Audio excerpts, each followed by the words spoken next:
Hello and welcome to Your Coaching Journey, a podcast for doctors about coaching. Whether you're a coaching doctor, a doctor who is learning to coach, or a doctor who'd like to build coaching into your professional life, then this is the podcast for you. Hello, I'm Tom Dillon, and with me today is my co-host and business partner, Helen Leathers. Good morning, Helen. How are you? Good morning. I'm very well, thank you. How are you? I'm very well, thank you very much. Looking forward to another podcast. Absolutely. What are we talking about today, Helen? We've got some listeners' questions today. We like to answer some listeners' questions, don't we? We do, yeah. Good. Absolutely. Okay. Makes us feel like we're not talking just to each other. Yeah. Although, I quite like talking to you. Good. I have no objection Likewise. to just talking to you, but it is nice that people are listening. Absolutely. So, shall we start? Let's get going. Let's go. So this first one is from Anusha, who's one of our lovely coaching doctors that's just completed our Doctor's Transformational Coaching Diploma. And she writes, having just completed the Transformational Diploma, having learnt PPIs, they're the positive psychology interventions, the SCARF model, the SPACE model, and other models that you can draw out or complete as an exercise, they're not quite at my fingertips yet. And I feel after a coaching session, if only I'd done X or Y exercise, it would have been so great. Can I still be a great coach if I can't do these physical exercises every time? Yes. Yes, Anusha, absolutely. Anusha, what are you doing asking me closed questions? You know better than that. Yeah, I think yes, you can. So obviously we cover a lot of ground on our transformational coaching diploma, and for each approach to coaching we have a number of different models that we introduce to people, which are really effective, and I use them, you use them, so we know that they work. But obviously coming into a new arena such as coaching, you're not going to absorb everything straight away. It takes time for these things to percolate and come through, and what we try to embed on our training is the essential coaching skills of active listening, generative questioning, and playing back what you're hearing from the coachee, noticing what you're noticing. And if we can do those three things well, I think it's possible to be a great coach without everything else. Yes. And everything else is sort of the icing on the cake or cherry on top. So yes, I think you can be a great coach. But you could be a greater coach by incorporating some of those tools and techniques.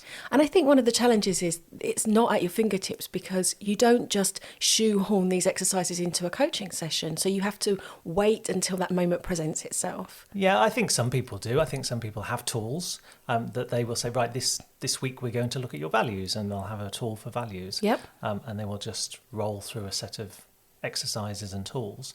But if we're being emergent in our coaching and really responding to the person in front of us and what's coming up for them, then we're perhaps not going to have them at our fingertips.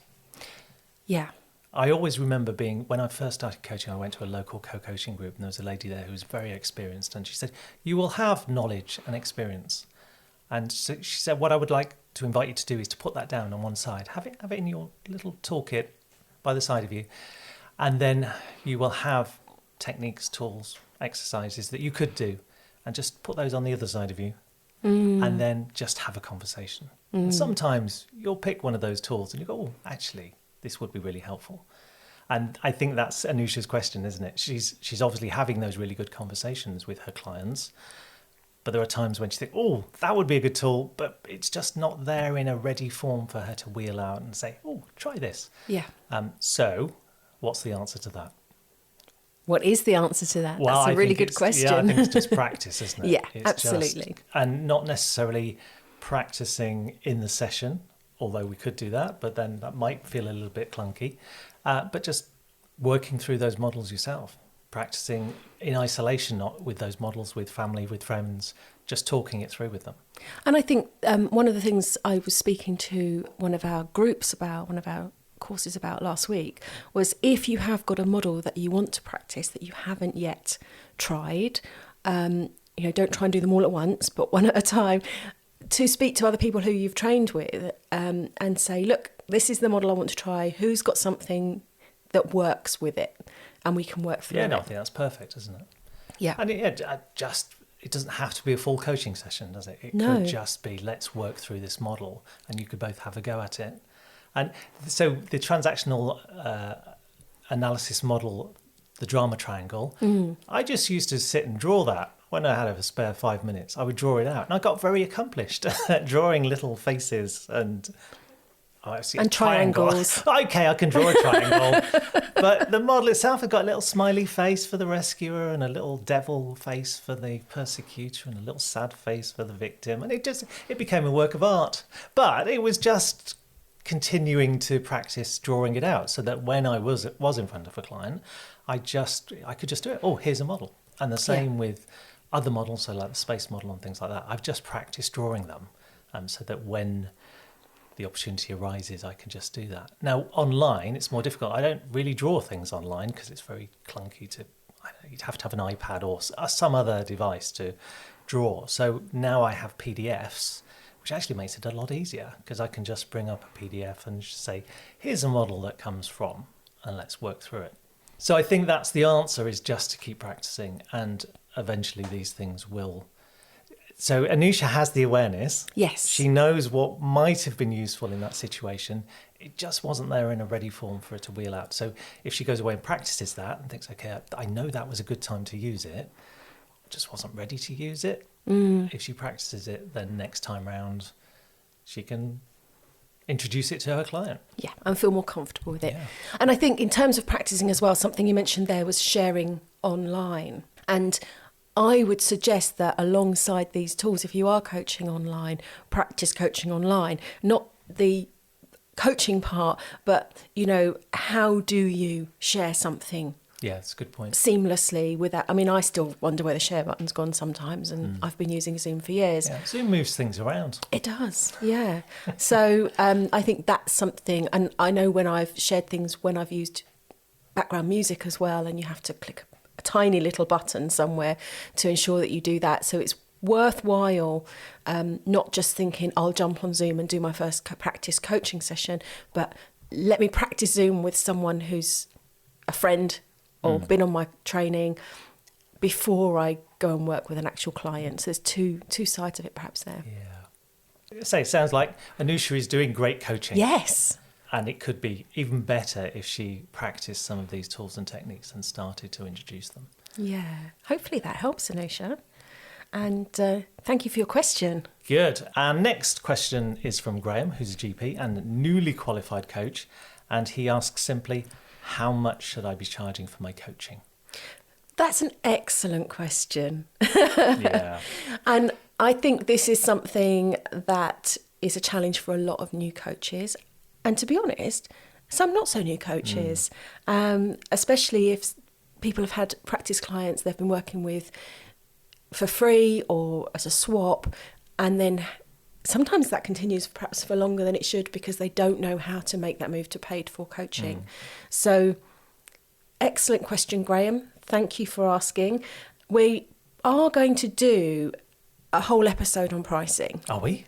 Oh, yes, how exciting. I've just decided because it's a bigger topic, and there's pricing and then there's mindset around pricing, and I think they're intricately linked but two different topics. Yeah, and I think people coming from an NHS context really struggle with the idea of explicitly charging a set fee for their services.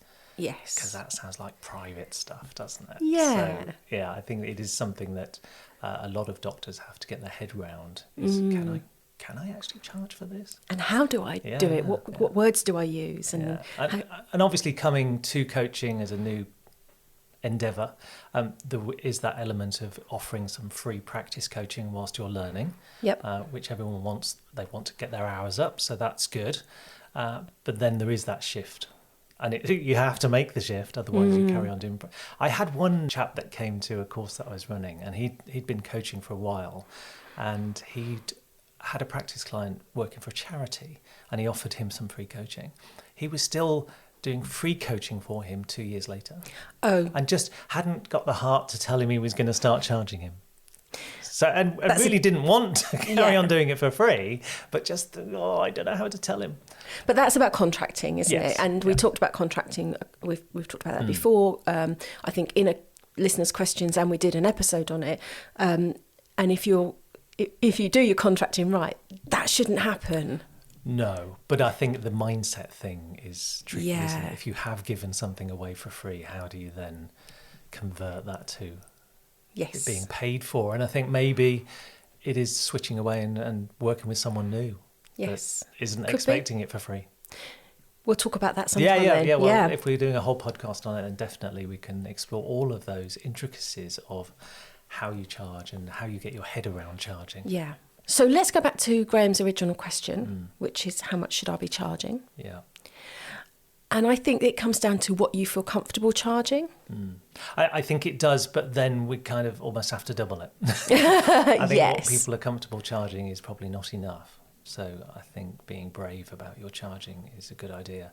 But it is going to depend. It depends on the context you're working in. So if Yes. you're working for organisations, if you're in a corporate environment, they're much happier paying big numbers for coaching. Yeah. If you're working with individuals and they're paying for the coaching themselves, their checks tend to be smaller. Yes. I think some of this comes from the different context. So if you compare coaching to counselling, lots of counsellors charge very little for their counselling. Yeah. It could be £60 an hour for counselling. So if we compare coaching to that, we can't really only charge £60 an hour for coaching. We need to be charging more. And then if we go to the executive coaching arena, then £600 is not unreasonable to be charging in that space. So somewhere in the middle. Somewhere in the suggest. middle. And actually, doctors have a professional persona that Yes. people expect to pay professional money Absolutely. for a professional service. So I think there's something about having doctor in front of your name that allows you to charge more. Yes. If you can get your head around actually charging anything. Absolutely. Absolutely. So hopefully that helps Graham in terms of finding some parameters to work within, even though they're quite broad. Yeah. So, Graham, somewhere between £60 and £600 is probably about right. Good luck. Well, listen to our next episode, or Yeah. the episode we do on pricing, and you'll get a better steer from that. Okay, so let's leave pricing for now. We will come Yes. back to it. And let's move on to our next question. So this comes from Deborah, who says, I'm a qualified coach and have been happily coaching for 3 years since completing my doctor's transformational coaching diploma. I hear a lot of talk about the need to become accredited and wonder whether this is something that is worth the time and the money. What would you suggest? This sounds like the perfect question for you, Helen, because It does. you are involved in accreditation. I am, yes. So first of all, let's answer the question. So is it worth the time and money? What are your thoughts on that? I think it is. Okay. Personally, and in many ways, other than just the fact that it gives you that accreditation and gives you the differentiation between you as an accredited coach and someone else who isn't. Okay. And why is that important? I think because the industry is unregulated, and what personal accreditation does is it says, I am working on my business, I'm working on my professional self and how I present myself and my coaching skills. It also ensures, because of the requirements, that you are have even looked at a code of ethics and that you're in supervision. So I think there's all of that support. Yeah, it's sending that message that you're taking it seriously. Yeah. You haven't just done a qualification and put yourself out there and Yes, or worse, not done one at all. not done one at Yeah. all. Yeah. So I think that it's worth it. And I think the other way that it's worth it, which I found when I applied for my accreditation, was the time spent and the reflection on your progress. Who am I as a coach? What do I do? What do I need to do to improve myself? How can I continue to work on me and my business? Where are there gaps in my knowledge? And really, what is my system of coaching? And all of that, really, I found quite enlightening to sit down and think about and then communicate through my application. So I absolutely think it's worthwhile. Good. Yes. So I work as an assessor with the Association for Coaching, and I see assessments as they come through and get accredited, or perhaps maybe need some tweaks if they're not quite up to where we want them to be. And I learn from doing that as well. And it really makes me think and reflect on my coaching and also how we teach and everything else. So I think it's a really good system of ensuring professionalism in an unregulated industry. Yes, and I think if you were to be approached by an individual, they wouldn't necessarily understand the difference between being qualified, certified, accredited. No. They would just treat you as an individual, and if they liked you, they'd probably hire you. Yes. I think where it perhaps becomes more important is with organisations. So Yes. they might look for that differentiation of coaches that are accredited. And I certainly, when COVID happened and there was an initiative called Project 5, which is just being wound down now, actually, so it's been running for 4 years, their initial suggestion was that everyone on that, what was going to be a free service, everyone had to be accredited. They quickly realised that only 20% of the people that were applying to be on the scheme were accredited, so they changed that to that you had to be in supervision. Right. But that was the first time I'd become really aware that accreditation was something that organisations would be looking for. But I say, if you're looking at corporate work, organisational work, then they probably are going to be looking at who is accredited on that. So if they have a panel at all, they're going to be looking to differentiate between those that are just qualified and those that are accredited. Absolutely. And I think, we run a workshop for our graduates on this and how they can get to personal accreditation.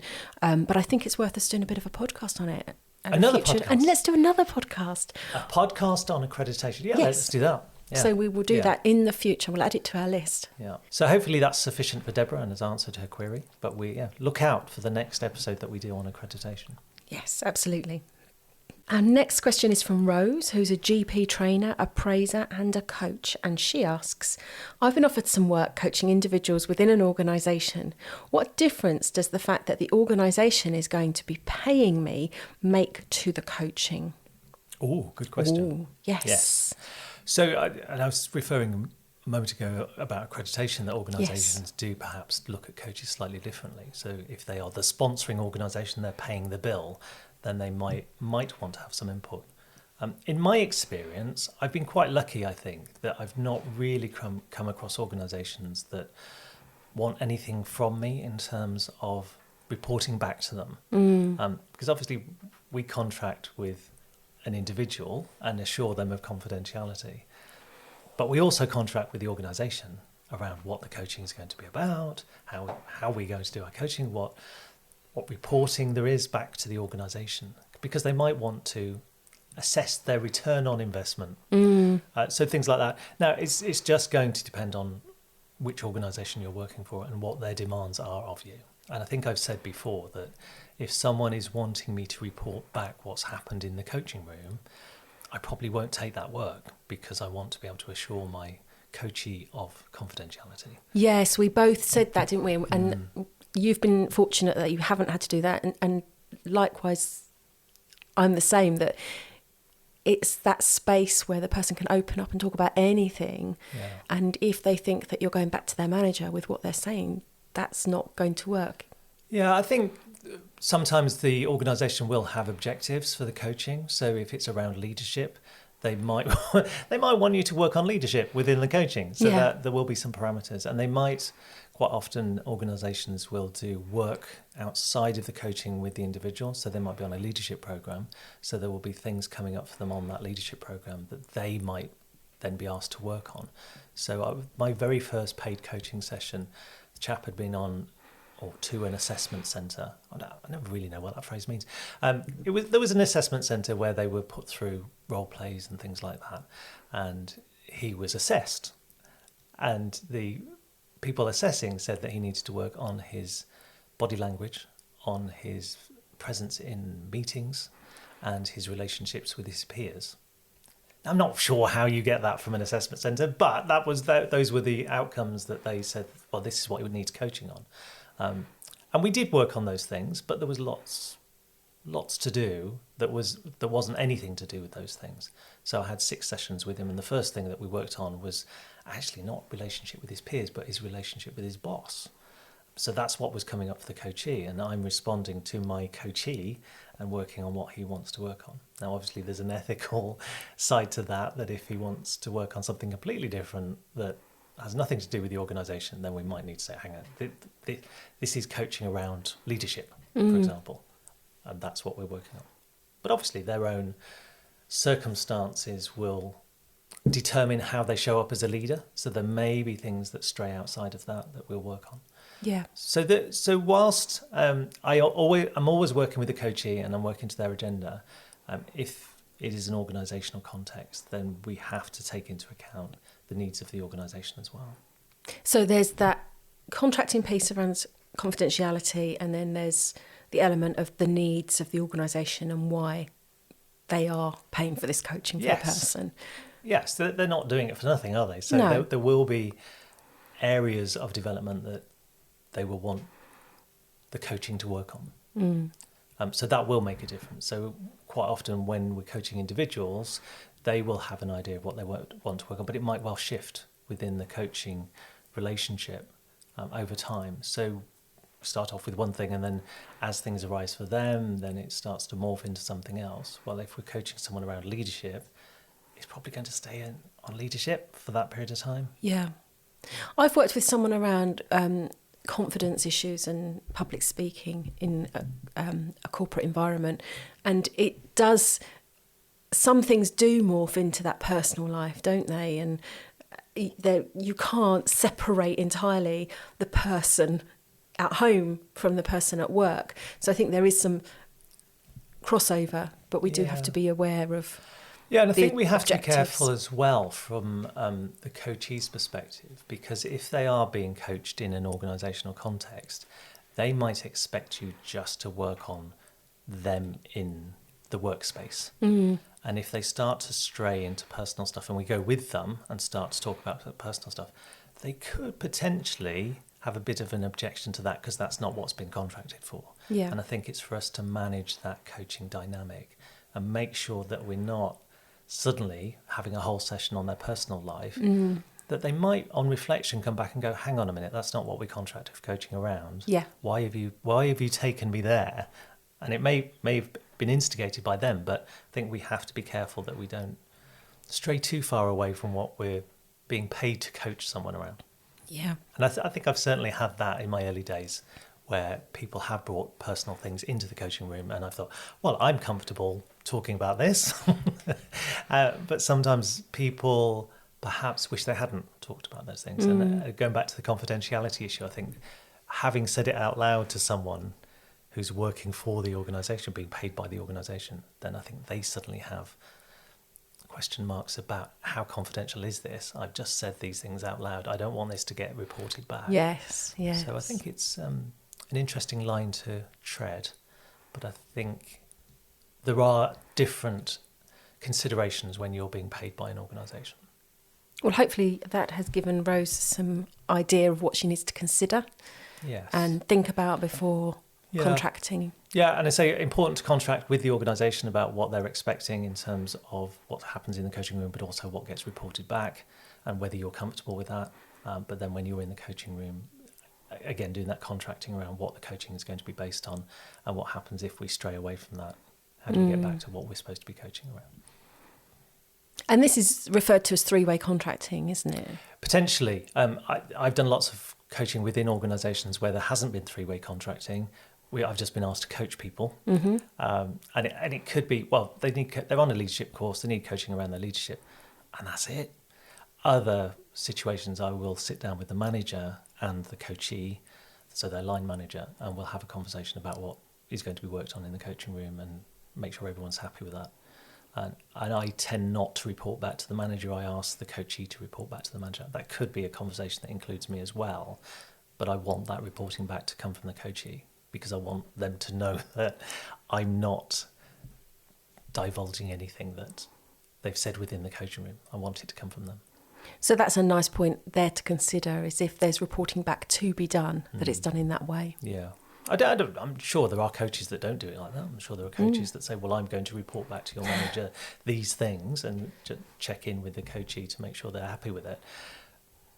But I want that confidentiality to be assured. Yes.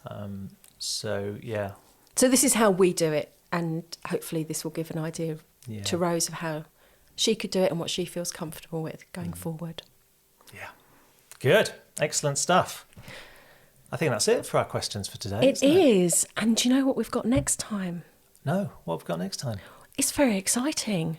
Go on. It's our 50th episode. Hurrah! 50. I 50. know. How have we done that? Consistency, Tom. Yes, consistency. We're not known for our consistency, to be fair. So that isn't quite an achievement for both of us to It get to is. 50. Absolutely. Yeah, it's flown by, actually, hasn't it? It has. I can't believe we've done 50 episodes. But we haven't yet. Well, okay. 49 episodes. So the next one, yes, 50. So what will we be doing on our 50th episode? So I thought it might be nice to talk a little bit about our Doctor's Transformational Coaching Diploma and what's Excellent involved. idea. Yes, because we don't, whilst we touch, obviously we've looked at the different approaches in specific episodes that we include in the Doctor's, but we haven't given an overview of what's included in our Doctor's Transformational Coaching Diploma. So I think that'd be really good to let people know what our work involves, and how they might benefit from getting involved with this. Let's do that. We might have balloons. Balloons, streamers, party poppers. Oh, it could get very messy. Excellent. I look forward to that. Brilliant. So we will see you next time. Bye-bye. See you next time.